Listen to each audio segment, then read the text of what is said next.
Moving into a new apartment should feel like a fresh start. For me, it was supposed to be exactly that. Cheap rent, decent location, nothing fancy, but perfect for what I needed. The landlord had been oddly eager to rent it out, knocking off a couple hundred from the rent if I could move in right away. That should have been my first warning sign. But at the time, I didn't question it. At first, everything seemed fine. The place was a little old, sure, but it had character.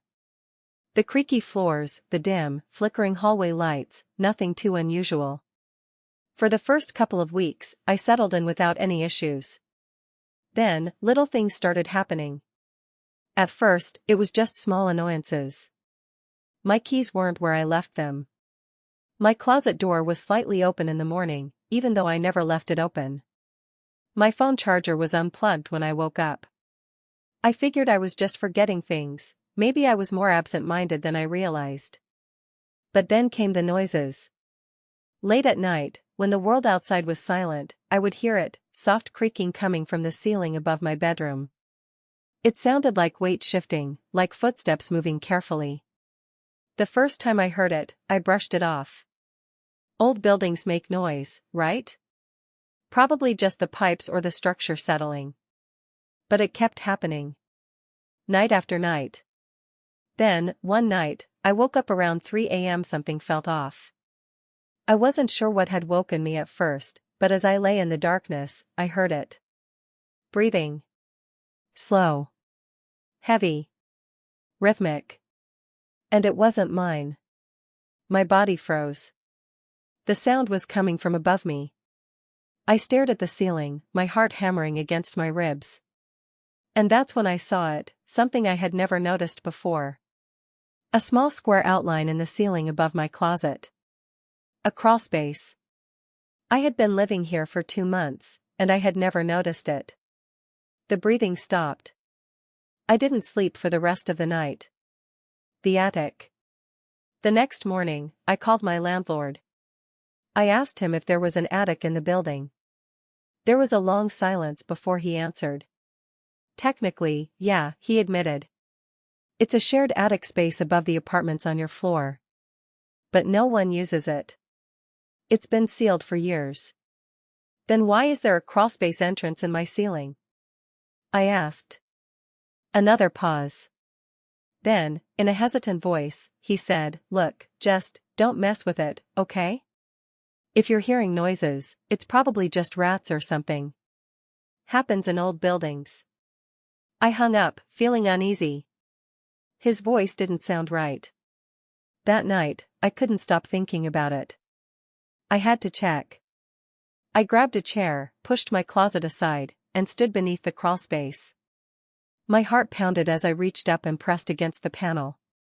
It lifted too easily. A rush of stale air hit me. I grabbed my phone, turned on the flashlight, and aimed it inside. The beam barely reached, but I saw enough. A mattress. A pile of blankets. Food wrappers. And something else. A Polaroid picture. I pulled it out with shaking fingers. My breath caught in my throat. It was a picture of me. Taken from above. From inside the attic. The smiling man. Panic set in. I scrambled off the chair, my hands shaking. My mind was racing. Someone had been watching me. I forced myself to shine my flashlight deeper into the attic. That's when I saw him. Crouched in the farthest corner. His body was twisted, unnaturally thin, his limbs long and bony. His face was hidden in the shadows, but I could see his mouth, grinning. I fell backward, knocking over the chair. The attic panel slammed shut. I didn't think, I just ran. I grabbed my keys, threw open my front door, and bolted down the hallway. My hands were shaking so badly that I struggled to get my key into my car's ignition. Finally, the engine roared to life and I sped away. The aftermath.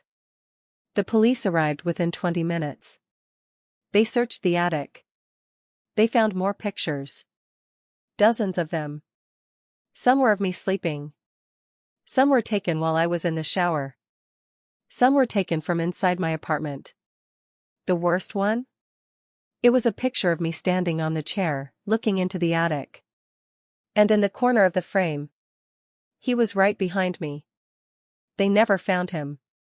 The landlord refused to say anything. When I pressed him, he just muttered something about a previous tenant who never officially moved out. I never went back.